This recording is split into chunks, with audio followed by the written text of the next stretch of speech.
जेजून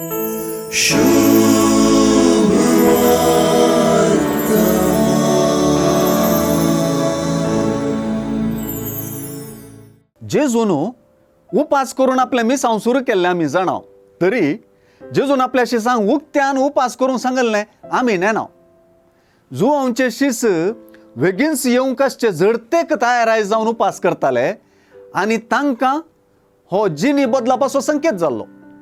आयची सुवार्ता मातेवाचे सुवार्तेंत सुंकागार मातेवाक जेजून आपलो पाटलाव करूंक आपयल्ल्या पाटापाट येता.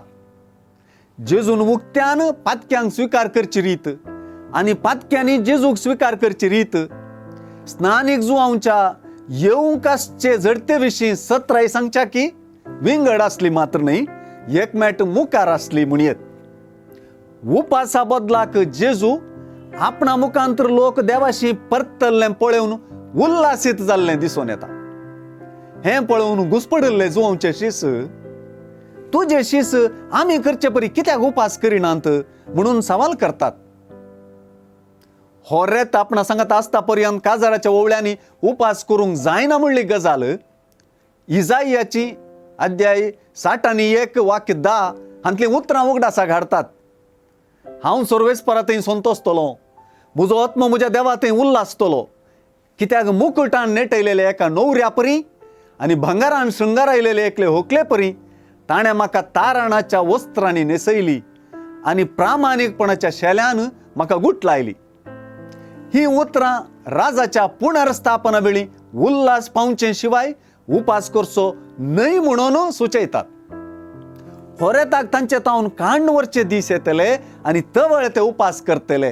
ही उतरां इजायाची अध्याय 50:3-8 हांगासर सांगिल्लीं उतरां सुचयतात. ताचेर जबरदस्ती केली, फरमान मारलें आनी ताका धरून व्हेलो. ह्या प्राजिताच्या काळार सुवार्तेंतलो होरेत जेजूच म्हूण आमकां स्पश्ट जाता. तशेंच ताचें मिसांव सारकें समजनासल्या वरवीं आनी ताच्या मिसांवाक विरोधपण दाखयल्ल्या वरवीं ह्या होरेताक जेजू काडून व्हरचो दीस येता म्हूण आमी समजूं येत. हे मुखांतर सुवार्तेंत जेजूची उतरां आपलें कश्ट मरण सुचयतात. देखूनच हो उपासाचो वेळ आनी सुवार्तेचे नदरेन आमचो उपास जेजूचें कश्ट मरण नियाळचे दिशेन पुरक म्हूण आमी समजूं येत. आमचो उपास आमच्या दोळ्यांच्या होरबोसाचेर, कानांच्या उतळपणाचेर, जिबेच्या मालदिसांवाचेर आनी आत्म्याच्या स्वार्थाचेर जैत वरचे तसलो जावं की जगतो वेळ आयला न्हय.